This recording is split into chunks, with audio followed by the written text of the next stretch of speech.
अस्सलामुअलैकुम to everyone. मैं हूं आपका host Ishan Jubar, Freshland dairy farm management and guide से। तो आज की वीडियो स्टार्ट करते हैं। ये how to start dairy farm business की सीरीज़ चल रही है, जो उसका पार्ट 2 है।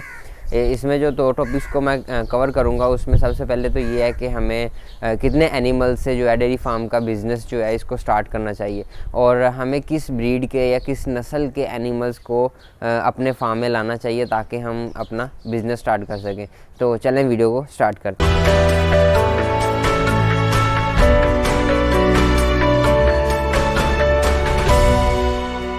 तो इसमें सबसे पहला पॉइंट ये है कि हमारा जो डेयरी फार्म का बिज़नेस है, इसमें हमें कितने एनिमल से स्टार्ट करना चाहिए।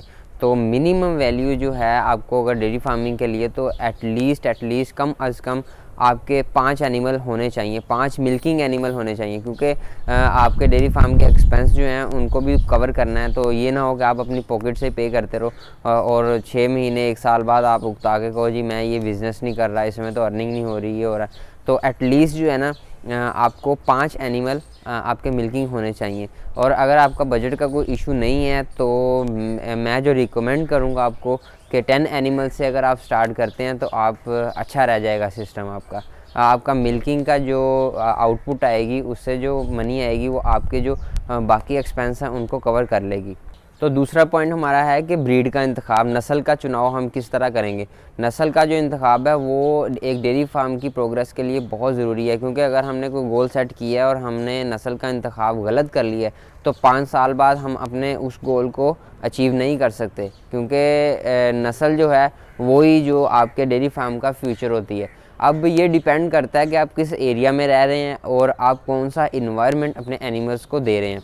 अगर तो आप शुमाली इलाका जात में रह रहे हैं, जिस तरह के वो मैदानी इलाकों की निस्बत ज़रा ठंडे होते हैं, इसलिए वहाँ तो हम बगैर सोचे समझे प्योर फ्रीजिन का हम इंतखाब कर सकते हैं। और जैसा कि आपको पता है कि पूरी दुनिया में सबसे जो टॉप क्लास मिल्किंग काऊ है वो फ्रीजिन नस्ल की ही है।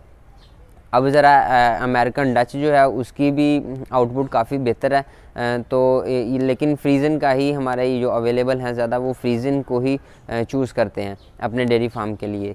तो अगर आप मैदानी इलाकों में रहते हैं तो आपके लिए बेहतर ये होगा, काफ़ी हद तक बेहतर ये होगा कि आप क्रॉस ब्रीड रख लें। ठीक है, जिस तरह कह लें कि फ्रीज़न और हमारी जो लोकल साहिवाल नस्ल के क्रॉस का जो आउटपुट आता है, या जर्सी फ्रीज़न का आउटपुट आता है, वो मिल्किंग के लिए भी अच्छे होते हैं। और जब ये गर्मियों के मौसम में शदीद गर्मी होती है, शदीद गर्मी, इनको स्ट्रेस हो जाता है, एनिमल स्ट्रेस में आ जाता है।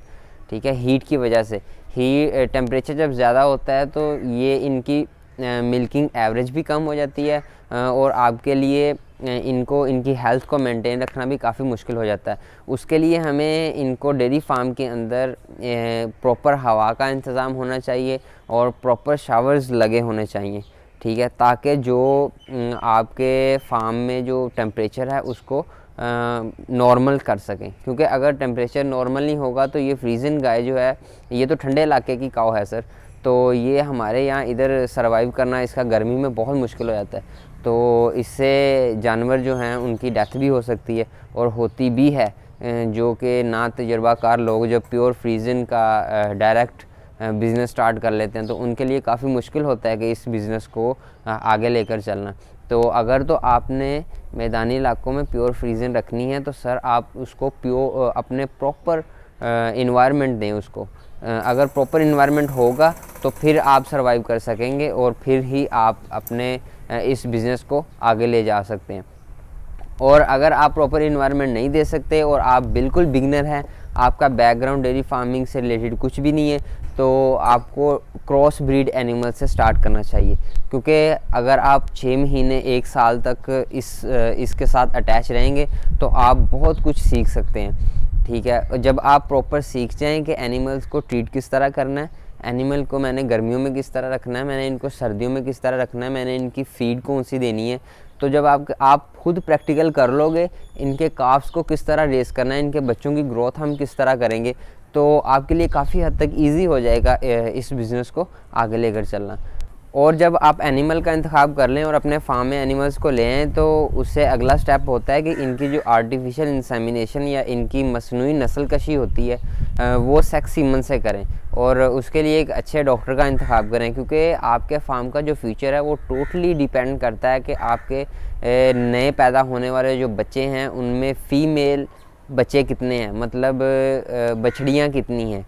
ठीक है, बछड़ियाँ जो हैं आपके फार्म का असल सरमाया होती हैं, क्योंकि फ्यूचर में उन्होंने बड़े होके अपनी माँ के साथ मिल्किंग के लिए रेडी होना होता है। तो इसका ख्याल ख़ास तौर पे रखें। तो आज की वीडियो में हमने 2 पॉइंट्स को देखा है।